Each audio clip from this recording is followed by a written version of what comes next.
one of the stats that you had in your book was talking about incentives, and I just thought it was fascinating. So you said the food companies, big food companies, spend $11 billion on nutritional studies, and then there's another $1 billion that's spent on nutritional studies by actual, I guess, research institutions. So that kind of painted the picture for me of sort of how the incentives can be warped by these companies that are very profit driven. I'm curious how you look at the agro industrial complex and the medical industrial complex, and just how they're able to use these incentives to manipulate different areas of the food system, whether it's the products that we're agreeably saying are okay to be putting on certain crops like glyphosate, or just like medicine in general being able to be promoted through research that is largely funded by the people who are selling the good.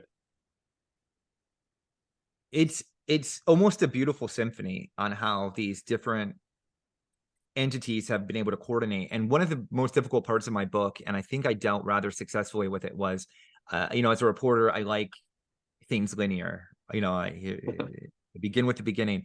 But I found that with government and industry, it was so incestuous. I had issues in terms of separating them completely because, as you mentioned, the USDA, these government agencies, they're really not government agencies in respect as we would view an independent institution.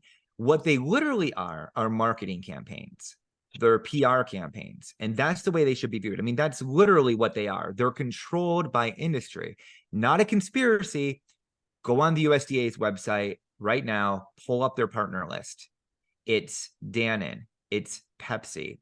And what you'll find is how in sync all these groups are. So I'll give you an example, and I have a chapter on this because I found it absolutely mind-blowing. There is a real detestable human being who was on 60 Minutes in January of this year, named Dr. Fatima Stanford. I want to give her a shout out. It's an Shout out. intellectually vacant human being, who went on 60 Minutes to tell people that, our perceptions of reality for the last thousands of years as humans, that eating shit results in bad things for our body, was actually all wrong. And that we have no control over our weight. It's genetics. That is the greatest, most responsible factor for our health outcomes. And I find this especially vile because I don't think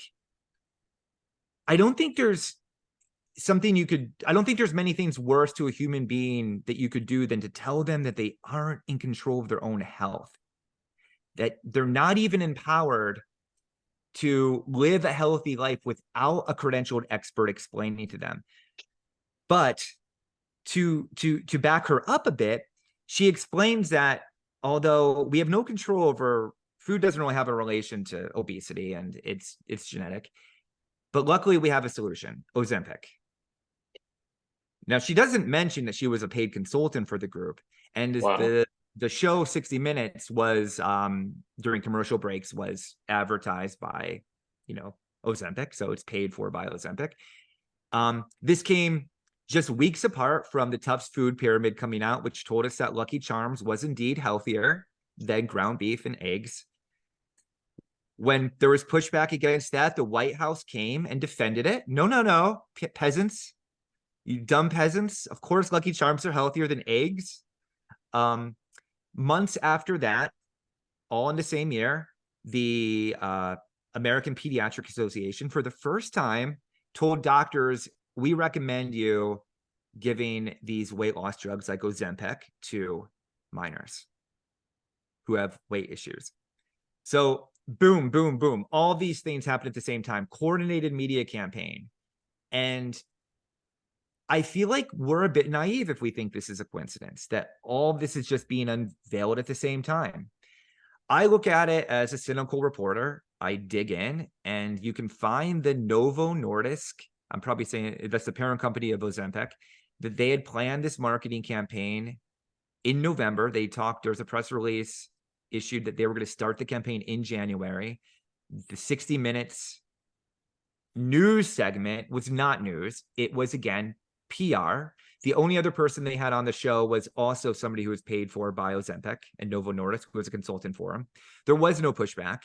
There was no real mention of actual side effects of Ozempic.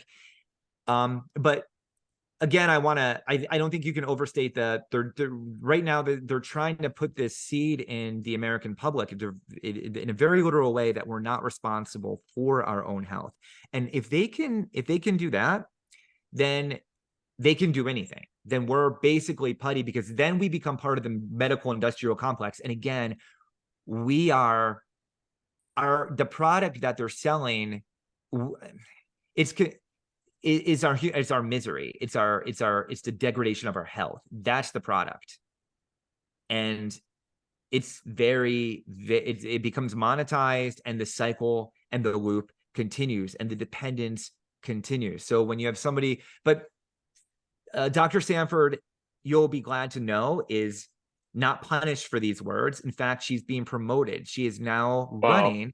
She's become a panelist for the 2025 dietary guidelines, who will establish what all the school children of America will eat, including school children, hospitals, nursing homes, and prisons.